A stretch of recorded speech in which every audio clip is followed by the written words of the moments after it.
Alors, on va travailler relativement simple. Nous mesurons ici une tension continue, puisque j'ai la continuité du spot par le balayage.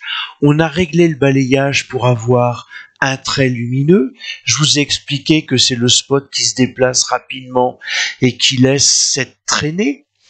Et il y a eu choisi ici un calibre ou une sensibilité de tension, un calibre de tension qui est de 0,2 volts par division.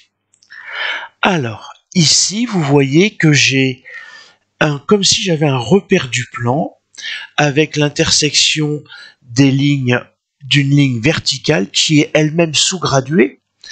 Et donc, en fait, ici, ce qu'il faut que vous compreniez, c'est que j'ai 0, j'ai 1, 2, 3, 4. Ici, j'ai 0, 1, 2, 3, 4, 5. Bien entendu, j'ai moins 1, moins 2, moins 3, moins 4. J'ai moins 1, moins 2, moins 3, moins 4, moins 5. Ici et 5 là.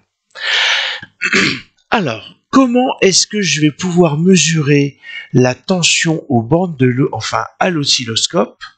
Eh bien, je vais prendre la valeur de calibre,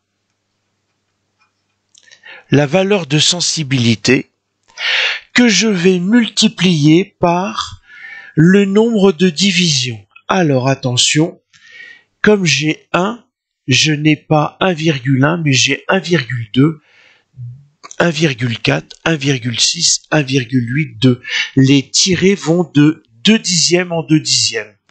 Donc ici, je monte de 1, de 2, de 2, 2, de 2, 4. Donc, je vais multiplier par 2,4 divisions.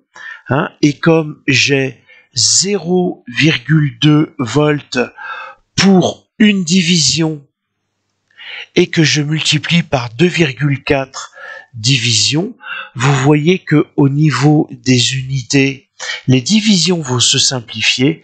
Il va me rester à la fin des volts. J'ai 2 fois 4, 8, 2 fois 2, 4. Et donc ici, j'ai deux chiffres derrière la virgule. Je mesure une tension de 0,48 volts.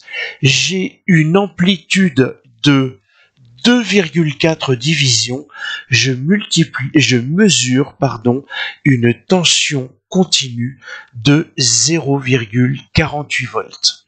Donc voilà la manière dont on se débrouille pour arriver à mesurer une valeur de tension continue.